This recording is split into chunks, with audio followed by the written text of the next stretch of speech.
Hello learners, welcome back to the whiteboard. मेरा नाम है साकेत सक्षम और इस वीडियो में हम TRE 3 में आए हुए 6 to 8 वाले पेपर के मैथ्स के क्वेश्चन का सॉल्यूशन करने वाले हैं। क्वेश्चन क्या है हमारा, यदि त्रिभुज ABC C पर समकोण है तो cos A + B का मान क्या होगा।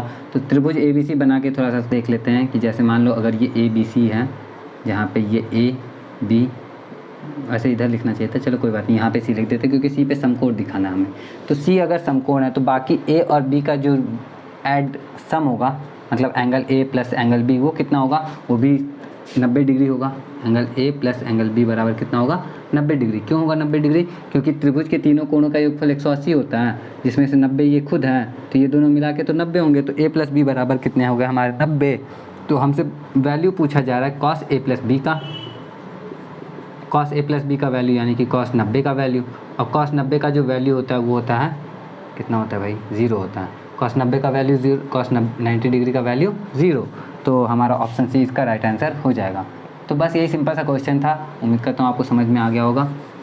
समझ में आ गया क्या गया होगा, आप पहले से भी आता होगा। ठीक है, तो ठीक है, क्वेश्चन यहीं पे ख़त्म करते हैं, वीडियो को यहीं पे ख़त्म करते हैं। लेकिन अगर बहुत सारे लोग होते हैं जिनको ये वैल्यू याद नहीं रहती, तो उसके लिए मैं थोड़ा सा हिंट कर देता हूँ कि जिनको नहीं याद रहती उनके लिए थोड़ा सा आइडिया हो जाएगा कि कैसे याद करते हैं। आप सीधे सीधे ना ऐसे कर लो कि साइन से याद करते हैं ना। साइन में किसका किसका वैल्यू हमें याद करना पड़ता है, तो 0 का, 30 का, फिर 45 का, 60 का और 90 का, इन सब का वैल्यू याद करना पड़ता है। आप ऐसे करो कि लिखो 0/4, 1/4, 2/4, 3/4 और 4/4, सबको डाल दो रूट में, सबको रूट में डाल दिया। अब देखो 0/4, 0 में किसी भी संख्या से डिवाइड करते भाग देते हैं तो 0 ही आता है, तो रूट में 0 0 ही रह जाएगा, ये 0, यानी साइन 0 का वैल्यू 0।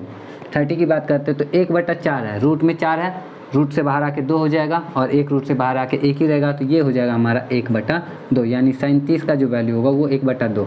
साइन 45 की बात करते हैं तो 2/4 है, 2/4 को जब कैंसिल आउट करेंगे, काटेंगे तो 1/2 हो जाएगा, और 1/2 होने के बाद एक रूट से बाहर आके तो 1 ही रहेगा, लेकिन रूट 2 जो है रूट से बाहर नहीं निकल पाएगा, ये बचेगा हमारे पास में 1/2।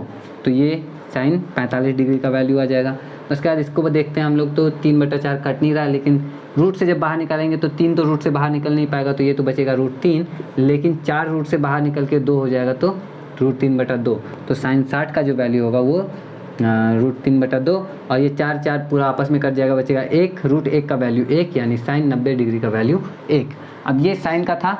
कॉस वाला में जैसे ही आते हैं, सब कुछ जैसे इधर से चल रहा है उधर से वापस हो जाता है, यानी कि अगर cos 0 का वैल्यू तो साइन 90 के बराबर होगा 1, फिर ये वाला इधर आएगा तो साइन cos 30 का वैल्यू √3/2, cos 45 का वैल्यू 1/√2, उसके बाद cos 60 का वैल्यू 1/2 और cos 90 का वैल्यू 0। तो इस तरह से भी आपको हेल्प मिल सकता है कि कैसे आप याद नहीं रख सकते तो ये इस तरह से सोच के कैलकुलेशन कर सकते हो, क्योंकि एक एक पॉइंट इंपॉर्टेंट होता है, आप लोग समझती हो इस बात को। तो उम्मीद करता हूँ ये वीडियो आपके लिए हेल्पफुल रही होगी। अगर हेल्पफुल रही हो तो कमेंट करके बताना ज़रूर। बाकी मैं मिलता हूँ आपसे नेक्स्ट वीडियो में। जय हिंद।